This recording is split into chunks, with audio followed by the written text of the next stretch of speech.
Every 4 years, the entire world stops for a single piece of solid gold. The FIFA World Cup trophy, 18-karat gold, 36 centimeters tall, weighing 4.9 kilograms, the most recognizable sporting object on Earth.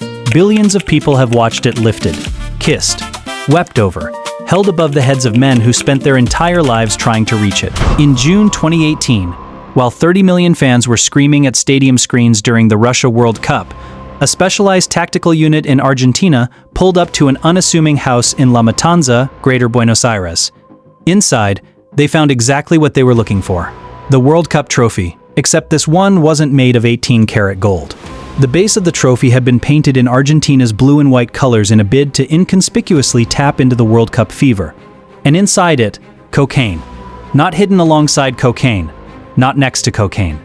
Made of it. The security minister of Buenos Aires province said police had broken up an organization that trafficked marijuana and cocaine in fake World Cup trophies. The so-called Narcos de la Copa took advantage of the global merchandising boom generated by the soccer tournament to move the drug without raising suspicions.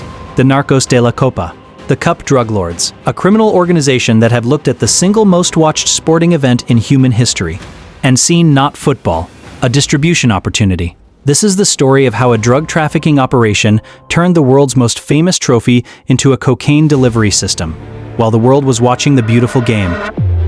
Picture this moment first. June 21st, 2018. La Matanza, Argentina. The tactical unit moves through the house quickly, room by room. They know what they're looking for, but they haven't found it yet. Then, on a shelf, sitting in plain sight, the trophy, gold-colored, familiar shape, the twin figures holding up the earth, Argentina's blue and white painted across the base. An officer picks it up. It is heavier than a replica should be. He turns it over. Videos of the raid went viral on the internet and show cops breaking into the trophies only to see cocaine pour out of them. White powder, cascading out of the World Cup. The footage was everywhere within hours. The image, a police officer holding the world's most famous sporting trophy while cocaine poured from its base, became one of the most shared images of the entire 2018 tournament. More shared, arguably, than some of the goals. But to understand what was actually happening in that house in La Matanza, and why a criminal organization chose this specific method, this specific moment, this specific object, we have to understand the world the Narcos de la Copa were operating inside, and the criminal logic that made a World Cup trophy the perfect drug container. What does a drug trafficking operation need more than a product? And what does the World Cup provide that almost no other event on Earth can match?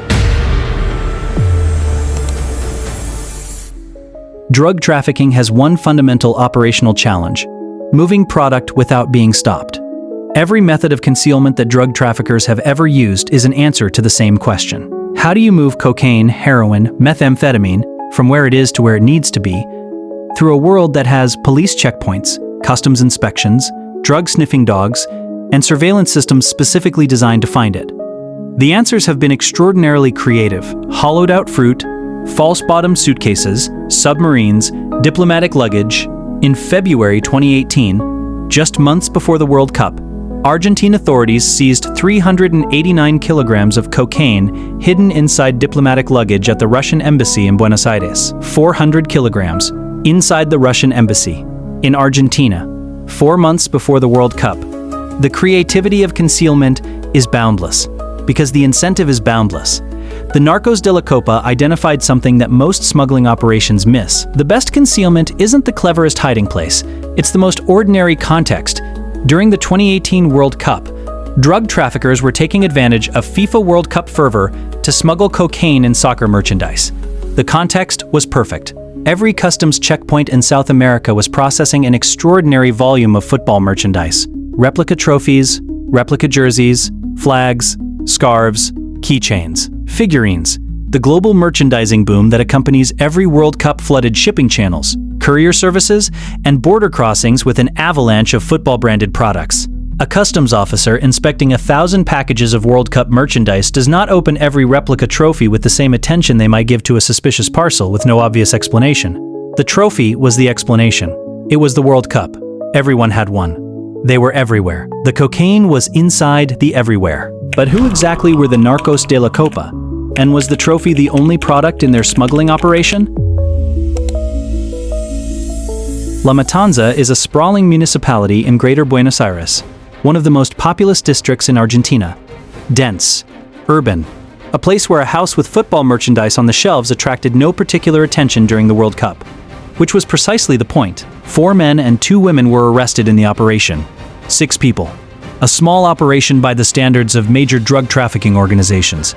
Not a cartel, not an organization with the infrastructure of the Sinaloa or the financial muscle of the Ndrangheta. A crew, entrepreneurial, creative, willing to look at the World Cup calendar and ask a question that larger, more established organizations might not have asked. What does everyone in Argentina have right now that nobody looks twice at? Football merchandise. Officials said 20 kilos of marijuana, 10 kilos of cocaine, 1,800 doses of crack cocaine known as Paco, and 400,000 Argentine pesos were seized. 20 kilos of marijuana, 10 kilos of cocaine, 1,800 doses of crack. The cocaine alone, 10 kilograms, at Argentine street prices in 2018 represented a significant sum. Enough to justify the operation, enough to explain the creativity of the concealment method. Successful raids in the region of Isidro Casanova in La Matanza yielded not just these drugs but also guns, vehicles, and money. Guns, vehicles, cash. The profile of a distribution operation, not a production operation. These were people moving product through the greater Buenos Aires area, using the World Cup as their logistics cover. The replica trophies were not their only method, because in Colombia, simultaneously, a completely parallel operation had identified the same opportunity through a different product. What were Colombian traffickers putting cocaine into? And what does it tell us about how the criminal world approaches major sporting events? Colombian police seized 14 team jerseys that were laced with a substance that turns into cocaine when treated. The jerseys, which were reportedly en route to Spain, were laced with about 5 kilos of cocaine. 14 jerseys, bound for Spain, laced with liquid cocaine, a technique in which cocaine is dissolved into fabric or material, transported, and then chemically extracted at the destination. The jerseys looked like ordinary merchandise, Colombia's national team colors, the kind of product that thousands of fans were buying and shipping internationally during the tournament. 5 kilograms of cocaine, invisible. Inside shirts, 2 countries, 2 organizations, 2 completely different concealment methods, both using the same insight simultaneously. The World Cup creates a global surge in sports merchandise movement. That surge is the cover. Drug traffickers were using World Cup merchandise to smuggle cocaine. Not one trafficker, not one organization. Multiple groups across South America had independently identified the same window and moved to exploit it simultaneously. That is not coincidence. That is market intelligence. Criminal organizations, even small ones, even independent crews without formal cartel affiliations, monitor the environment the same way legitimate businesses monitor market conditions. They identify opportunities. They time operations around events that create favorable conditions for movement. The World Cup was a once every 4 years window, a global event that created a specific, predictable surge in the movement of a specific category of merchandise that provided specific concealment opportunities. The Narcos de la Copa and the Colombian jersey operation didn't coordinate. They didn't need to. The opportunity was visible to anyone looking at the right variables. So what does it mean that criminal organizations can identify and exploit a global sporting event as a logistics opportunity this quickly? And what happened to the people who tried? The tactical unit that raided the La Matanza house was not there by accident. Argentine law enforcement had been watching the Narcos de la Copa before the World Cup began.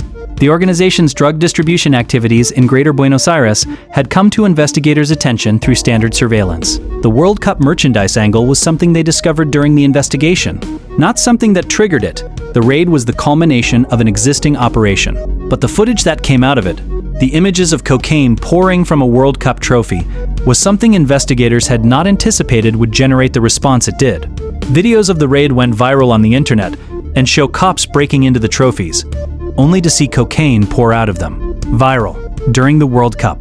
The two things that the global public was consuming simultaneously in June 2018, football content and social media, collided in a video of police officers breaking open a fake World Cup trophy while white powder cascaded across a table. The image was too perfect to ignore. The irony was too sharp. The world's most coveted sporting prize, filled with cocaine, painted in Argentina's colors, seized while Argentina was playing in the actual tournament in Russia. Argentina Minister of Security, Christian Ritondo, said in a statement, These merchants of death have endless ingenuity, but don't be fooled. They shouldn't be admired. On the contrary, they are now in jail. Endless ingenuity. The minister's statement contained a tension that he may not have fully intended. He was telling the public not to admire the operation, while simultaneously acknowledging that it demonstrated a level of creativity that was genuinely remarkable, using the World Cup trophy as a cocaine container. Timed to coincide with the global merchandising surge, painted in national colors to blend with legitimate souvenir production. It was creative, it was specific, it was calibrated to a precise environmental window, and it failed not because it was a bad idea, but because the people executing it were already under investigation for something else entirely.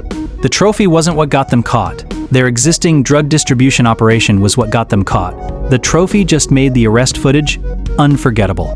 What does this single incident reveal about the relationship between major sporting events and criminal logistics?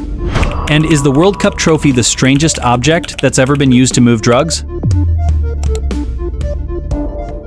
The Narcos de la Copa were not the first criminal organization to treat a major sporting event as a logistics opportunity. They were one of many, across decades, across continents, across every major international sporting event that has ever generated a global merchandise surge. Some South American drug traffickers appear to be trying to take advantage of FIFA World Cup fervor to smuggle cocaine and soccer merchandise. The phrase "trying to take advantage" is understated. Major sporting events, the World Cup, the Olympics, the Super Bowl, the Champions League final, create predictable conditions that criminal logistics operations have learned to exploit. Increased foot traffic at borders and airports, customs officers processing unprecedented volumes of merchandise and personal goods, a category of legitimate product, official and unofficial merchandise that looks identical to concealment vehicles. A global public narrative that explains why large quantities of this product are moving internationally at this specific moment. The World Cup happens every 4 years. Criminal organizations plan around it. The jerseys found in Colombia were not improvised. The trophy operation in Argentina was not improvised. These were planned operations that required sourcing the replica merchandise, obtaining the product, engineering the concealment method, and establishing the distribution channels, all timed to the tournament calendar. Criminal logistics is not reactive, it is anticipatory. The same organizations that plan shipping routes around weather patterns and border inspection schedules plan concealment methods around sporting event calendars. And the World Cup, the single most watched, most merchandise-intensive, most globally distributed sporting event in human history, is the biggest window on that calendar. Does this mean every World Cup generates a wave of sports merchandise drug trafficking? And what does the evidence from multiple tournaments actually show? The Cocaine World Cup trophy is a story that most people remember as a curiosity, a headline, a viral image. It deserves to be understood as something more. It is a specific, documented example of a principle that governs the relationship between criminal logistics and public events at every level of complexity. The best concealment is the most ordinary context. The Narcos de la Copa understood this at the small-scale, street-level operation they were running. The same principle, applied with far greater resources and sophistication, governs the way that major drug trafficking organizations move product through legitimate supply chains globally. The Colombian jerseys were the same principle. The pizza shops of the Pizza Connection were the same principle. The San Marzano tomato cans were the same principle. Find the movement of ordinary things that no one questions. Put the extraordinary thing inside. The World Cup trophy was a retail souvenir. Nobody questions a retail souvenir during the World Cup. The tomato can was a food import. Nobody questions a food import. The jersey was football merchandise. Nobody questions football merchandise during the tournament. The concealment is not clever because of the object.